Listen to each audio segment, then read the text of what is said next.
اور آج مسلمانوں کے ڈاؤن فال کی بھی یہ وجہ، مسلمان کمپیٹنٹ نہیں ہے، یہ یاد رکھیں۔ ہم صرف کرپشن میں اور 2 نمبریوں میں مشہور ہو چکے ہیں پوری دنیا میں، بہت کم مسلمان ہیں جو کمپیٹنٹ ہیں اپنی فیلڈ میں۔ سب سے ویک ایموشنل انٹیلیجنس ریلیجس لوگوں کی مشہور ہے۔ کیوں ہمیں غصہ آتا ہے اتنا زیادہ؟ کیوں ہم ٹالرنس کے ساتھ نہیں چلتے؟ کیوں ہم اتنے زیادہ ایگریسو ہو جاتے ہیں؟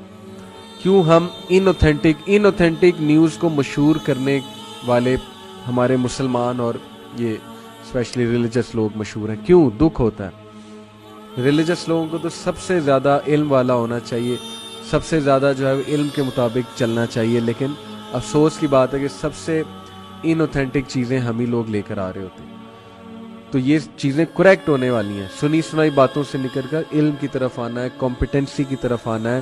گورے کمپیٹنٹ ہیں، آپ چاہے اس بات کا مائنڈ کریں، ان میں بہت خرافات ہیں، فحاشی ہے، اوریانی ہے ان کے کلچر میں، شراب عام ہے، کیسینوز عام ہے ان کے کلچر میں، جو کہ ظاہر ہے کہ وائسز ہیں، کلچرل وائسز ہیں، مورل وائسز ہیں، امورالٹی ہے ان کی سوسائٹی میں۔ But in spite of all these things, when it comes to competency, they are more competent in terms of emotional intelligence, psychology, in terms of obviously personality. But یہ ہے کہ وہ وحی سے دور ہیں اور ظاہر شریعت سے دور ہیں، تو ان میں بہت سی خرافات ہیں۔ on the other hand، ہم جب مسلمان معاشروں کی مثال دیتے ہیں اور جب ہم ویسٹ کو بیٹھ کے یہاں گالیاں دیتے ہیں، تو ایک پڑھے لکھے شخص کو پتہ ہے کیا امپریشن جاتا ہے؟ اس کو یہ امپریشن جاتا ہے کہ یہ لوگ کو پتہ ہی نہیں کہ ویسٹ میں ہو کیا رہا ہے، اور یہ یہاں پر بیٹھے انہیں گالیاں دے رہے ہیں۔ تو پڑھا لکھا آدمی یہ باتیں سننا پسند نہیں کرتا ہے، کیونکہ وہ ویسٹ سے ہو کر آیا۔ ویسٹ میں کیا ہے؟ ان کا ہیلتھ کیئر سسٹم دیکھ لیں، ان کا جسٹس اور لا سسٹم دیکھ لیں، ان کا ایجوکیشن سسٹم دیکھ لیں، سب فری ہے، فوراً سے جسٹس ملتا ہے، اور اتنا زبردست ہیلتھ کیئر ان کا سسٹم ہے، ایمبولینس خود آتی ہے لے کر جاتی ہے، آپ کو فری میں علاج ہوتا ہے، زبردست علاج ہوتا ہے، نرسز بہت اچھا پیش آتی ہیں۔ یا ہمارے مسلم کنٹریز میں کیا ہے؟ سب سے بدتمیز اور سب سے روڈ سٹاف ہیلتھ کیئر کا ہے، نرسز کا رویہ، ڈاکٹرز کا رویہ، ہاسپٹل سٹاف کا رویہ، گورنمنٹ کے انسٹیٹیوٹس میں آپ چلے جائیں وہاں پہ پولیس اسٹیشن میں رویہ۔ اب کچھ بہتری آ رہی ہے، لیکن اوور آل میں بات کر رہا ہوں۔ اسی طرح آپ کسی گورنمنٹ آفس میں چلے جائیں، وہاں پر کام چور ترین لوگ بیٹھے ہوتے ہیں جو نچلا طبقہ ہوتا ہے، ان کا رویہ، ایک فائل ایک ٹیبل سے دوسری ٹیبل جاتے جاتے 10 دن لگ جاتے ہیں۔ تو جسٹس کہاں سے ملے گا؟ وہ کورٹ جہاں پر جج کے آفس کے باہر ایک سٹامپ پیپر والا آپ سے 50 روپے کا سٹامپ پیپر 200 روپے میں آپ کو دیتا ہے، آپ کو وہاں سے کیا جسٹس کی امید ہے؟ تو یہ شرم کی بات ہے۔ ہم ویسٹ کو برا تو کہتے ہیں، لیکن ہم نے کیا کیا ہے؟ ہمارا لا سسٹم ٹھپ ہے، ہمارا میڈیکل سسٹم ٹھپ ہے، ہمارے ڈاکٹر جو ہیں وہ جلاد بنے ہوئے ہیں، کسائی بنے ہوئے ہیں، سی سیکشن پہ سی سیکشنز کیے جا رہی ہیں یہ لیڈی ڈاکٹرز صرف پیسے کے لیے۔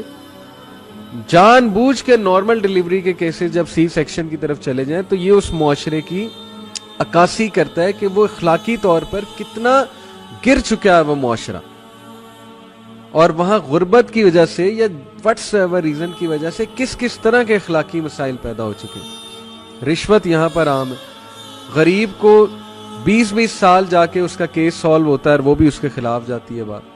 کتنے لوگ ہیں جو جیلوں میں بیٹھے ہوئے بغیر کسی مقدمے کے اور بغیر جو ہے وہ وڈیروں کے چکروں میں۔ اب کیا کیا باتیں کھولے بندہ، آپ سندھ چلے جائیں، یہ گاؤں میں چلے جائیں، وڈیرا سسٹم کو آپ دیکھ لیں، کیا سلوشن ہے ان ساری چیزوں کا؟ اسلام سلوشن ہے ان ساری چیزوں کا۔ نبی صلی اللہ علیہ وسلم نے یہ ساری چیزیں، یہ سارے بدماشوں کو ٹیکل کیا، صحابہ نے، نبی اکرم صلی اللہ علیہ وسلم نے سیدھا کر دیا اس سوسائٹی کو۔ لیکن ٹھیک ہے جی، ہم گالیاں تو دیتے ہیں دوسروں کو، لیکن ہمارے اندر جو چیزیں ہیں وہ ان کے بارے میں ہم بات کرنا پسند نہیں کرتے ہیں۔ ہیونگ سیڈ اٹ، بہتری آ رہی ہے انشاءاللہ، اور ہماری جو نوجوان نسل ہے وہ قدرے بہتر ہے اس وقت، اور وہ یہ چیزیں ریئلائز کر رہے ہیں کہ کرپشن نہیں ہونی چاہیے، کیونکہ لوگ تنگ آ چکے ہیں نا۔ جب لوگ تنگ آ جاتے ہیں تو بہتری آنا شروع ہو جاتی ہے، اور بہتری آنی چاہیے، ورنہ آپ کی جنریشن، میری جنریشن، ہم سب جو ہے وہ سفر کرنے والے ہیں بہت بری طرح۔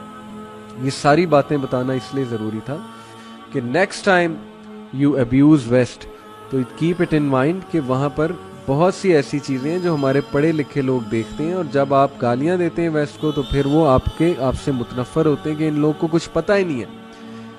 تو درمیانی بات کیا کریں، ماڈریٹ بات کیا کریں. آپ یہ کہا کریں کہ دیکھیں وہاں پر بہت سی خرافات ہیں، وہاں پر بے حیائی ہے، امورالٹی ہے، ان کا فیملی سسٹم خراب ہو رہا ہے، انہیں اسلام کی ضرورت ہے، ہم ان تک مذہب پہنچائیں، اسلام پہنچائیں. لیکن آن دی ادر ہینڈ یس ان میں کچھ اچھائیاں بھی ہیں، کیونکہ وہ بھی ابن آدم ہے، تو انہوں نے اپنے لا سسٹم اور ایجوکیشن سسٹم ان ساری چیزوں کو بڑا اچھا رکھا ہوا ہے. چونکہ وہ کمپیٹنٹ ہے زیادہ، اس وقت وہ لیڈ کر رہے ہیں دنیا کو. سیدھی سی بات ہے بھائی، مسلمان کمپیٹنٹ ہی نہیں رہا. نقل ہم مارتے ہیں، تھیسس کرتے ہوئے ہم نقل کرتے ہیں، فوٹو کاپی کرا کے ہم جو ہے وہ شارٹ نوٹس لے کر آتے ہیں. بک پڑھنا ہمیں پسند نہیں ہے، ریسرچ کرنا ہمیں پسند نہیں ہے. انٹرنیٹ پہ جا کے ہم چھاپے مارتے ہیں اسائنمنٹس کے. اساتذہ جو ہیں ان کو کھانا شانا کھلا کے ٹی سی کر کے ہم چاہتے ہیں ہمارے گریڈز آ جائیں. تو پھر کمپیٹنسی جب نہیں ہے تو گالیاں آپ انہیں کیوں دیتے ہیں؟ ایٹ لیسٹ وہ لوگ کمپیٹنٹ تو ہے نا. اپنے آپ کو بس سیدھا کریں، اپنی حرکتیں سیدھی کرنی چاہیے ہمیں. دین کی بات پھیلانا صدقہ جاریہ ہے. ثواب کی نیت سے ویڈیو کو شیئر ضرور کیجیے. جزاک اللہ.